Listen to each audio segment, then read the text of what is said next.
ఇప్పుడు సూర్యగ్రహణం వస్తుంది కాబట్టి అసలు ఎప్పుడు వచ్చింది మ్యామ్? అసలు ఈ సూర్యగ్రహణం వల్ల అసలు ఏ రాశుల వారికి ఎలా ఉండబోతుంది అంటారు? తప్పక ఫస్ట్ అది మాట్లాడదాము. ఎప్పటికైనా సరే గ్రహణం అంటే ఏంటంటే పుణ్యకాలం ఉంటుంది, అలాగే ఏంటంటే నెగిటివ్ ఎనర్జీస్ ఉంటాయి, పాజిటివ్ ఎనర్జీస్ ఉంటాయి. దాని గురించి కూడా మనం మాట్లాడుకుందాం. ఇప్పుడు మనకు వచ్చేది ఏంటంటే సూర్యగ్రహణం వస్తుంది. ఎప్పుడంటే February 17, అది మంగళవారం, వచ్చే మంగళవారం. మళ్ళీ మనకి మంగళవారం అయింది.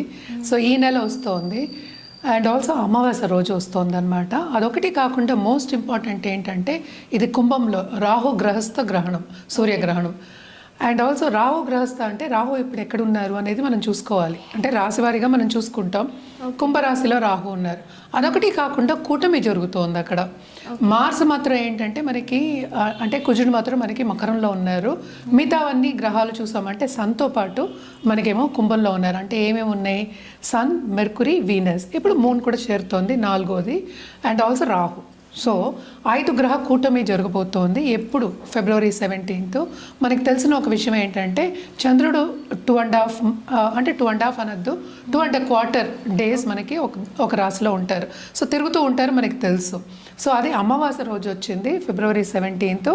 అండ్ ఆల్సో ఏంటంటే చంద్రుడు ధనిష్ట నక్షత్రం 4వ పాదంలో ఉన్నప్పుడు వస్తుంది. అంటే ఏంటి? జస్ట్ ఎంటర్ అయినప్పుడు, కుంభానికి ఎంటర్ అయినప్పుడు మనకి ఈ గ్రహణం అనేది వస్తుంది. సో జనరల్గా మనం చూసామంటే కూడా గ్రహణాలు మనకి యాన్యువల్ ఎక్లిప్సెస్ ఉంటాయి, 2 షువర్గా ఉంటాయి అన్నమాట.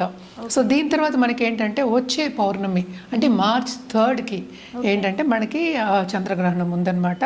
అది కేతు గ్రహస్థ వస్తుంది. కానీ రాహు కేతువులు కూడా మనకి ఏంటంటే ఎదురెదురే ఉంటారు కనుక సో 2 రాశులు ఎఫెక్ట్ అవుతాయి. సో బేసిక్గా ఏంటంటే గ్రహణం, ఈ గ్రహణం February 17 మనకి ఇండియాలో కనిపించట్లే. ఎక్కడ కనిపిస్తోంది అంటే అంటార్క్టికా దగ్గర కనిపిస్తోంది. And also ring of fire కూడా ఫామ్ అవుతోంది. అంటే మనం చూస్తూ ఉంటాం కదా, మనకి షాడో పడినప్పుడు అంటే ఏంటి, ఎర్త్ షాడో పడినప్పుడు లేకపోతే ఏదైనా మధ్యలో ఒక ప్లానెట్ వచ్చినప్పుడు మనకి షాడో పడుతుంది. అంటే ఏంటి, లైట్ అనేది మనకి ఎర్త్కి రాదనమాట. సో మూన్ జనరల్గా మధ్యలో వెళ్ళినప్పుడు మనకి షాడో పడుతుందన్నమాట. సో అదేంటంటే పూర్ణంగా, ఆల్మోస్ట్ పూర్ణంగా మనకి కనిపించబోతుంది. టోటల్ సోలార్ ఎక్లిప్స్ కింద కనిపించబోతోంది. సో అప్పుడే మనకి ఏంటంటే రింగ్ ఆఫ్ ఫైర్ అనేది కనిపిస్తుంది. ఇది కూడా ఎక్కడ కనిపిస్తుంది? ఎక్కువ అంటార్క్టికాలో కనిపిస్తుంది అనమాట. ఇండియాలో అయితే ఏమీ లేదు. బట్ జనరల్గా ఏంటంటే గ్రహణం వచ్చినప్పుడు అంతా మనం కొన్ని విధి విధానాలు మనం పాటిస్తూ ఉంటాం. సో ఏం పాటించాలి అనేది వెరీ ఇంపార్టెంట్. ఈసారి మనం ఎక్కువ పాటించక్కర్లే. బట్ జనరల్గా చూసాము అంటే ఎప్పుడు పాటించవలసింది ఏంటంటే అది పట్టుకున్నప్పుడు, అంటే గ్రహణం పట్టుకున్నప్పుడు స్నానం చేస్తాం, పట్టు విడుపప్పుడు స్నానం చేస్తాం. అదొకటి కాకుండా దర్భ మనం గ్రాస్ వేసుకుంటాం అనమాట అన్నిటి మీద, తినుబండాల మీద.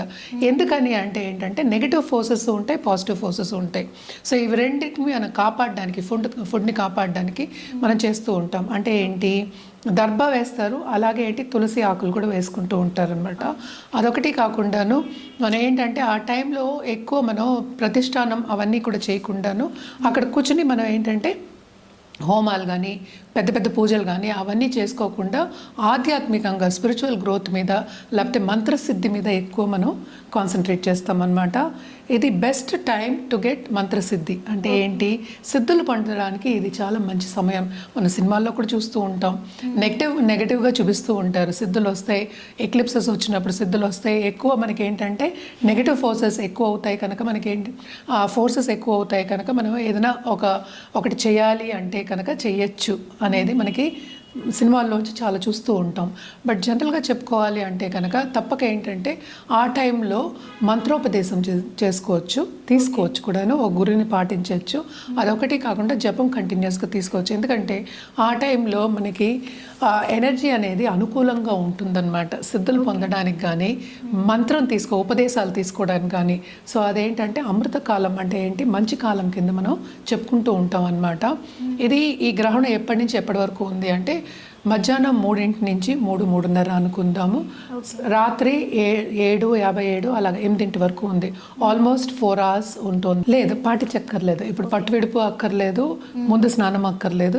ఇవన్నీ జనరల్గా చెప్పుకోవడం ఎందుకంటే తెలియాలి ప్రేక్షకులకి అని చెప్పడం అనేది జరుగుతుంది అనమాట. ఇండియాలో కనిపించదు కనుక మనకి ఏంటంటే మనం ఏమీ చేయక్కర్లేదు. మామూలుగా ప్రతిష్టానం చేసుకోవచ్చు, పూజలు చేసుకోవచ్చు, అన్నీ చేసుకోవచ్చు, ప్రాబ్లం ఏమి ఉండదు అనమాట.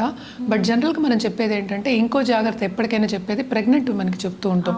కడుపుతున్న వాళ్ళు పడుకునే ఉండాలి, కదలకూడదు, ఇవన్నీ చెప్తూ ఉంటారు గ్రహణం టైంలో. ఎస్పెషలీ సోలార్ ఎక్లిప్స్ వచ్చినప్పుడు ఎక్కువ చెప్తూ ఉంటాం అనమాట. ప్రభావం ఎక్కువ ఉంటుంది, ఆ ఫోర్సెస్ది, ఆ ఎనర్జీస్ది ఎక్కువ ఉంటుందని చెప్తూ ఉంటాం. ఈ టైంలో ఏంటంటే జాగ్రత్త తీసుకోవాల్సింది ఏంటంటే ప్రెగ్నెంట్ ఉమెన్ అంటే ఏంటి, కడుపుతున్న వాళ్ళు, నిండు గర్భిణీలు కొంచెం ఎండ దగ్గరికి వెళ్లకుండా ఉంటే, ఎండలో వెళ్లకుండా ఉంటే చాలు అని చెప్పడం జరుగుతుంది. అంటే ఏంటి, ఏదైనా చేయొచ్చు, టీవీ చూడొచ్చు, తినచ్చు, అన్నీ చేయొచ్చు. ఎందుకంటే ఇక్కడ కనిపించట్లా. మనం ఇందాక చెప్పిందంటే జనరల్గా ఏం చేయాలో నేను చెప్పడం జరిగింది అనమాట. ఏదైనా చేయొచ్చు, కానీ సన్కి డైరెక్ట్గా ఎక్స్పోజ్ అవ్వద్దు. ఎందుకని ఇది చెప్తున్నాం అంటే, ఎక్కడైనా సరే ఇది మన లోకమే కదా, మనం ఈ లోకంలోనే ఉన్నాం. మనకున్నది ఒకటే సన్, మనకే 100 సన్లు లేవు కదా. ఒక గ్రహం గురించే మనం మాట్లాడుతాం, సన్ గ్రహం. అంటే సూర్య ఎక్లిప్స్ అవుతుంది, అంటే సోలార్ ఎక్లిప్స్ అవుతుంది, ఒకటే కదా మరి గ్రహం. సో దాని ప్రభావం, రేస్ అనేది, ఎనర్జీ అనేది ఎక్కడైనా అలాగే ఉంటుంది కదా. సో మనకి కనిపించకపోయినా ఆ రేస్, ఆ ఎనర్జీ మనకి ఇక్కడికి వచ్చినప్పుడు, ఇండియాకి వచ్చినప్పుడు కూడా కొంతవరకు ప్రభావితం అవుతుంది. అండ్ ఆల్సో నెగిటివ్ ఎనర్జీ మనకు వచ్చే ఛాన్సెస్ ఉన్నాయి. సో ఎందుకు ఛాన్స్ తీసుకోవడం అనేది మనం ఇవన్నీ చెప్పడం జరుగుతుంది అనమాట. సో జనరల్గా మనం చూసామంటే గర్భిణీ స్త్రీలు బయటకు వెళ్ళకూడదు, ఇవన్నీ చెప్తూ ఉంటాం, జాగ్రత్తలు చెప్తున్నాం. అది ఇది తుంచకూడదు, ఇలాంటివన్నీ చెప్తూ ఉంటాం. అదే, సో ఇప్పుడు పడుకోమని చెప్తారు, అసలు కదలకూడదు అని చెప్తూ ఉంటారు అనమాట. ఇవన్నీ ఏమీ అవసరం లేదు, ఎండలో వెళ్ళొద్దు. ఎందుకంటే ఇది కూడా మనకి ఏంటంటే ఆఫ్టర్నూన్ వస్తుంది. సో మనకి సన్సెట్ అయ్యే టైం అంటే 6 o'clock అనుకుందాము. సన్సెట్ అయ్యే వరకు అంటే ఏంటి, ఒక 2 గంటలే కదా. సో ఈ టైంలో తినచ్చు, ఏదైనా చేసుకోవచ్చు అనమాట, ప్రాబ్లం ఏమి ఉండదు. పూజలు కూడా చేసుకోవచ్చు. కానీ ఇవన్నీ ఏం చేస్తాము, గ్రహణం ఇక్కడ కనిపించినప్పుడు, మన ప్రదేశంలో కనిపించినప్పుడు ఎప్పటికైనా సరే ఇవన్నీ అంటే ప్రతిష్ఠ చేయడం కానీ, పూజలు చేయడం కానీ, అలాగే ఏంటంటే మనం తినడం కానీ ఇవన్నీ ఏమీ చేయమన్నమాట. సో జనరల్గా ఏంటంటే స్నానాలు చేస్తాం, అదొకటి కాకుండా దానం ఇవ్వడం చెప్తాం. ఈ టైంలో మనకి ఇక్కడైనా సరే, మనకి ప్రపంచంలోనే జరుగుతుంది కనుక దానం ఇవ్వడం అనేది వెరీ ఇంపార్టెంట్. ఏదైనా సరే తెల్ల వస్తువులు దానం ఇవ్వమని చెప్తాం అనమాట. అంటే బట్టలు అవ్వచ్చు, అలాగే బియ్యం అవ్వచ్చు, అలాగే ఏంటంటే ప్రతిమ, సిల్వర్లో చేసిన ప్రతిమ. ఏం ప్రతిమ, స్నేక్ది.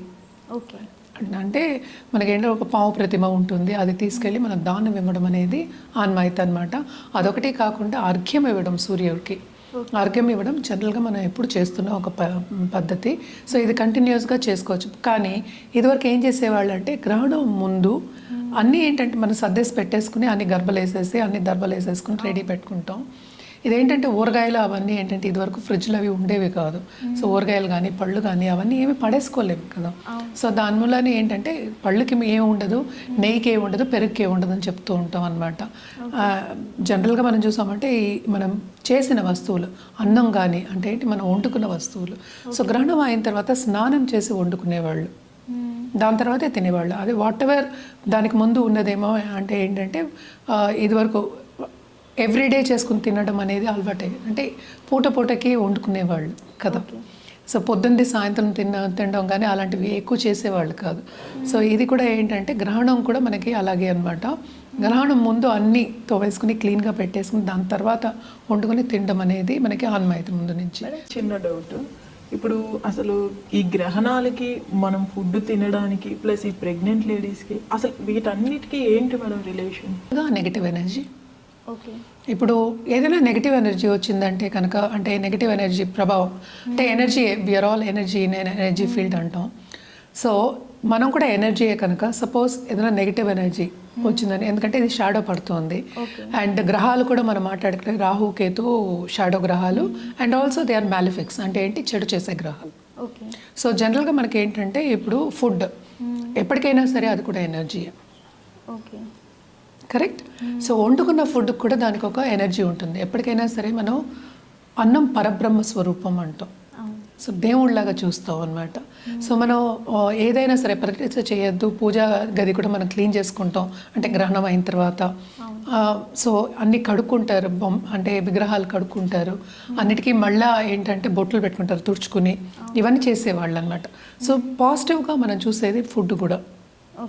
ఇప్పుడు ప్రెగ్నెంట్ ఉమెన్ అంటే కనుక ఏంటంటే వాళ్ళకి పుట్టబోయే బిడ్డ అంటే అది ఆ మొగాళ్ళు అవ్వచ్చు, ఆడవాళ్ళు అవ్వచ్చు, ఎవరైనా సరే, బాయ్ ఆర్ గర్ల్ అవ్వచ్చు, వాళ్ళకు కూడా పాజిటివ్ ఎనర్జీ వెళ్ళాలి, డిఫార్మిటీస్ ఏమీ ఉండకూడదు. ఓకే. కరెక్ట్. సో ఎప్పటికైనా సరే బాగుండాలి అని మనం సనాతన ధర్మంలో ఎప్పుడైనా చెప్తూ ఉంటాం. అంటే మళ్ళీ ముందుకెళ్ళి ఏంటంటే పంట పండించాలి అంటే ఏంటి, ఈ పిల్లలు కూడా ముందుకెళ్ళి మంచి గృహస్థులు అయ్యి అండ్ ఆల్సో ఈ ప్రపంచానికి మంచి చేసేవాళ్ళు అవ్వాలి, అటు మెంటల్గా అండ్ ఫిజికల్గా బాగుండాలి అని చెప్పడానికి మనం ఈ టైంలో ఇవన్నీ చెప్తూ ఉంటాం అనమాట. అంటే ఏంటి, బాగుండాలి, వాళ్ళకి ఏం కావాలి, ఎప్పుడైనా బ్లెస్సింగ్స్ కావాలి. కరెక్ట్. సో ఏమి నెగిటివ్ అవ్వకూడదు అని చెప్పడానికి ఇదే చాలా ఎగ్జాంపుల్స్ కూడా ఉన్నాయి. అంటే ఏంటి, తుంచిన వాళ్ళకి డిఫార్మిటీస్ వచ్చాయి పిల్లలకి అని అందరిది మనం తీసుకోలేము, బట్ మనకి ఎప్పటికైనా సరే prevention is better than cure. So ఇవన్నీ ప్రివెంట్ చేయడానికి మనం చెప్తూ ఉంటాం. Food is also like that. అంటే ఏంటి, ఫ్రెష్గా చేసుకుని తినడం, ఆ నెగటివ్ ఎనర్జీ ఇది మనం ఎందుకు తినాలి అన్న ఒక ఉద్దేశం మీద ఇది పెద్దవాళ్ళు మనకు చెప్పారు. ఇప్పుడు నేను చెప్పింది కాదు, మిగతా వాళ్ళు చెప్పింది కాదు, ఇవన్నీ పెద్దవాళ్ళు చెప్పిన ఒక పద్ధతి అనమాట. సో పద్ధతి పాటిస్తున్నాం.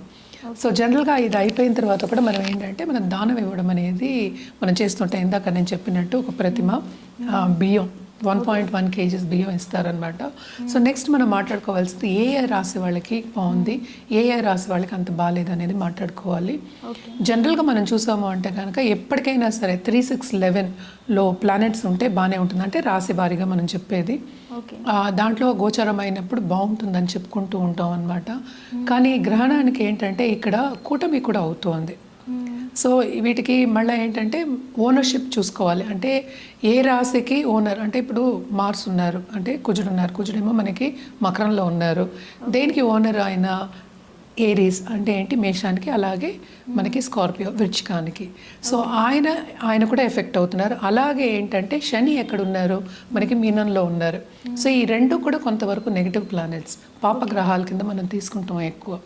అంటే ఏంటి, ఒక్కొక్క జాతకం పట్టే పాపగ్రహాలు అండ్ శుభగ్రహాలు అని తీసుకోవడం. బట్ జనరల్గా మనం చూసామంటే స్వభావాలు అంత మంచివి కాదని చెప్తూ ఉంటాం అనమాట. సో గ్రహ స్వభావాలు. చిన్న డౌట్ మ్యామ్, అంటే ఈ సూర్యగ్రహణం గ్రహణాల ఎఫెక్ట్ కూడా రాసుల మీద కూడా పడే అవకాశం ఉంటుంది అంతే కదా. ఏ రాశి మీద ఇప్పుడు గ్రహణం వస్తుందో దాన్ని బట్టి మనం మాట్లాడుకుంటున్నాం. సో ధనిష్ట 4 అంటే కుంభంలో అవుతుంది, రాహు ఎక్కడుంటే అక్కడ అవుతుంది, కేతు ఎక్కడుంటే అక్కడ అవుతుంది. సో రాశిలోనే ఉంటాయి, అవి ఎక్కడికి వెళ్తాయి.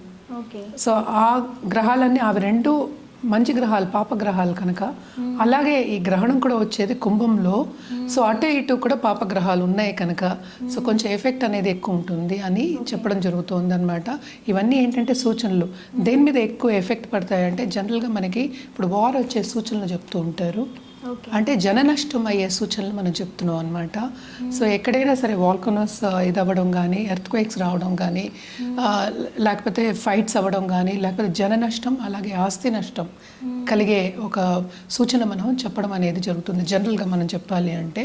అలాగే పొలిటికల్గా కూడా కొంతమంది పైకి వచ్చే ఛాన్సెస్ ఉంటాయి, కొంతమంది ఏమో కిందకి పడిపోయే, అసలు కంప్లీట్గా పడిపోయే ఛాన్సెస్ మనం చూస్తున్నాం.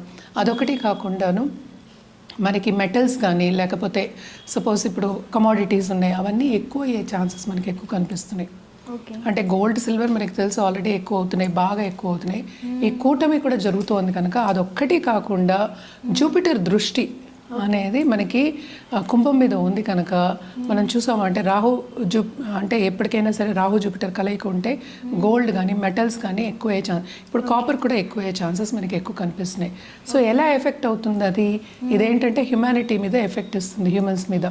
అంటే ఏంటి, కొంతమందికి చాలా మటుకు ప్రెషర్ ఉంటుంది, ఫైనాన్షియల్ ప్రెషర్, కొంతమంది పైకి రాలేరు, బిజినెస్ ప్రపోర్షన్స్ తగ్గిపోతాయి. అంటే ఏంటి, స్తంభించిపోయే ఛాన్సెస్ కూడా మనకి ఎక్కువ కనిపిస్తాయి అన్నమాట. ఇది జనరల్ ప్రెడిక్షన్స్. సో ఇందాక నేను చెప్పినట్టు దానం ఇవ్వడం కానీ, ఇలా పూజలు చేసుకోవడం కానీ ఇవన్నీ చేసుకోవచ్చు. సో ఏ రాశి వాళ్ళకి అంత బాగుంటుంది అంటే ఫస్ట్ కుంభం ఎక్కువ ఎఫెక్ట్ అయింది, మీనం బాగా ఎఫెక్ట్ అవుతుంది, అదొకటి కాకుండా సింహం to a certain extent. And also మనం చూసాము అంటే మనకి కర్కాటకం కూడా, ఎందుకంటే జస్ట్ ఎంటర్ అవుతున్నప్పుడే మనకి ఈ రాశికి ఎంటర్ అవుతున్నప్పుడే మనకి గ్రహణం వస్తుంది. సో ఎగ్జాక్ట్ 6th అయినప్పటికీ ఈ రాశి నుంచి 6వ రాశి మనకి కర్కాటకమైన అంటే కుంభం నుంచి అయినప్పటికీ కూడాను కర్కాటక రాశి వాళ్ళకి కూడా చాలా ఎఫెక్ట్ అనేది మనకి కనిపిస్తుంది అనమాట. అదొకటి కాకుండా ఇప్పుడు మనకి 4 రాశులు. సో ఎవరెవరికి చాలా బాగుంటుందని చూద్దాం. అంటే మేషానికి బాగుంటుంది, అలాగే వృషభానికి బాగుంటుంది, కన్యకి బాగుంటుంది, అలాగే మనకి ధనుర్కి బాగుంటుంది అనమాట. సో ఈ 4 రాశుల వాళ్ళకి చాలా బాగుంటుంది. అంటే దేంట్లో బాగుంటుంది, ఫైనాన్షియల్ సిచ్యువేషన్ ఇంప్రూవ్ అయ్యే ఛాన్సెస్ ఉంటాయన్నమాట. మిగతా 4 రాసుల వాళ్ళకి మిశ్రమ ఫలితాలు అనేవి మనం చెప్పుకోవడం జరుగుతుంది. సో ఎప్పటికైనా సరే మనం చెప్పిన అంత బాగుంటుందని చెప్పిన రాసుల వాళ్ళకి తప్పక నేను చెప్పిన పద్ధతి పాటించవచ్చు. ఎందుకంటే నేను ఇందాక చెప్పినట్టు మొత్తం మనకి ఉన్నది ఒక సన్ గాడే. ఎక్కడైనా ఒక గ్రహమే అది. సో సోలార్ అంటే sun king. So basically political దీంట్లో కనెక్షన్లో ఉన్నవాళ్ళు కానీ, లేకపోతే ఎక్కువ మంచి స్థానం అని చెప్దాము, పెద్ద పెద్ద ఇండస్ట్రీస్ నడిపే వాళ్ళు కానీ, వీళ్ళందరికీ కొంతవరకు ఏంటంటే ప్రాబ్లమ్స్ వచ్చే ఛాన్సెస్ ఉన్నాయి. అంటే దేంట్లో వస్తాయి, ఒకటి హెల్త్ రీత్యా, ఇంకోటి ఏంటంటే ఇంటర్పర్సనల్ రిలేషన్షిప్ దెబ్బతినే ఛాన్సెస్ ఎక్కువ కనిపిస్తాయి. సో మేడం, ఈ సూర్యగ్రహణం ఎఫెక్ట్ మేషరాశి మీద ఎలా ఉండబోతుంది అంటారు? మనం మాట్లాడుకోవాల్సింది ఏంటంటే గ్రహకూటమి. మనం చెప్పినట్టు గ్రహకూటమి మనకి జరుగుతోంది. 4 గ్రహాలు ప్లస్ 5 గ్రహాలు, ఇప్పుడు 3 కూడా చేరుతున్నారు కనుక 4 గ్రహాలు ఏమేమిటంటే మనకి మెర్కురీ అంటే వీనస్, అండ్ ఆల్సో మనం చూసాము అంటే సన్ కూడా అయ్యారు. అంటే ఏంటి, 4th 5th లార్డ్ కలయిక ఉంది. దాంతోపాటు మనకి ఏంటంటే 3rd and 6th లార్డ్ కలయిక ఉంది. దాంతోపాటు 2nd లార్డ్ కలయిక ఉంది, 2nd and 7th లార్డ్ కలయిక. సో కేంద్ర కోణాధిపతి వాళ్ళ కలయిక ప్లస్ రాహుతో కలయిక ఉంది. దాంతోపాటు మనకి గ్రహణం వస్తుంది. కరెక్ట్. సో వీళ్ళకి ఎస్పెషలీ మేషరాశి వాళ్ళకి అదృష్టమే అని చెప్పాలన్నమాట. బాగుంటుంది చాలా ఈ మంత్. అంటే ఇంకా ఈ మంత్ నెక్స్ట్ మంత్ కూడా బాగుంటుందనే చెప్పాలన్నమాట. బికాస్ ఆఫ్ ఏంటంటే ఎక్లిప్స్ ఇన్ఫ్లుయెన్స్. సో తప్పక ఏంటంటే దేంట్లో బాగుంటుంది వీళ్ళకి, తప్పక వీళ్ళు చేసే పనిలో ఉన్నత స్థాయికి వచ్చే ఛాన్సెస్, అంటే ఏంటంటే మంచి ఆపర్చునిటీస్ వచ్చే ఛాన్సెస్ ఉన్నాయి. అదొకటి కాకుండా హెల్త్ ఇంప్రూవ్ అయ్యే ఛాన్సెస్ మనకు కనిపిస్తున్నాయి. ఫైనాన్షియల్ స్టెబిలిటీ అనేది కూడా మనకు కనిపిస్తుంది.